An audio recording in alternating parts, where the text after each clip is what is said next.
উদ্দেশ্য আজকের আমাদের রাজ্যের যে রাষ্ট্রবাদী সরকার, সেই সরকার আমরা জানি আমাদের যে 365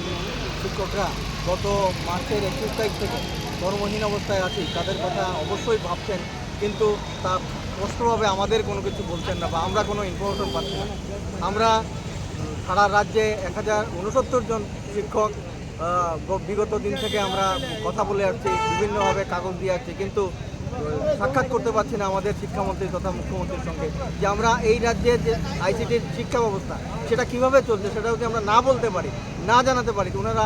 গ্রাউন্ড লেভেলে চেকিং হচ্ছে না, শুধু থার্ড পার্টির মাধ্যমে যে শিক্ষাটা চলছে, থার্ড পার্টি শুধু লাভের খাতা দেখছে, সঙ্গে থার্ড পার্টি আমাদের এই বারবার একটা প্রজেক্ট শেষ হয়েছে, রিসেন্টলি আরও 346টি স্কুল পেয়েছে, তাহলে থার্ড পার্টি শেষ হয়েছে আবার শুরু হয়েছে, তার মানে কি? তার মানে আমার এই সিস্টেমটা একইভাবে চলছে, যেটা 365টি বেকার হয়ে রয়েছে, পাশাপাশি 365টি স্কুলে ছাত্ররা শিখতে পারছে না কিছুই, তাদের স্কুল বন্ধ, কম্পিউটারগুলো গুদাম ঘরেই রয়েছে, ঠিক আছে, কেউ গিয়ে ওখানে দেখতেই পাচ্ছে না কিছু। তাহলে এর মানে কি হচ্ছে? আমাদের শিক্ষার দরকার নেই। ডিজিটাল ইন্ডিয়া, এই এক ত্রিপুরা শ্রেষ্ঠ ত্রিপুরা, এই ব্যাপারটা কীভাবে ইমপ্লিমেন্ট হবে যদি সেখানে আমার শিক্ষাটাই প্রপারলি না হয়? তাহলে সেই কারণে আমরা রাজ্যের মুখ্যমন্ত্রী তথা রাজ্যের রাষ্ট্রবিরোধী সরকারকে আমরা আবারও জানান দিতে চাই, আমরা বিএমএসের একটা সংগঠন অল ত্রিপুরা স্কুল কমিউনিটি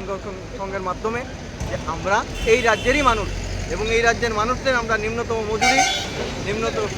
সামাজিক সুরক্ষা এবং আমাদের চাকরির সুনিশ্চয়তা অবশ্যই দরকার। সেই জন্য আমরা আশাবাদী আমাদের সরকারের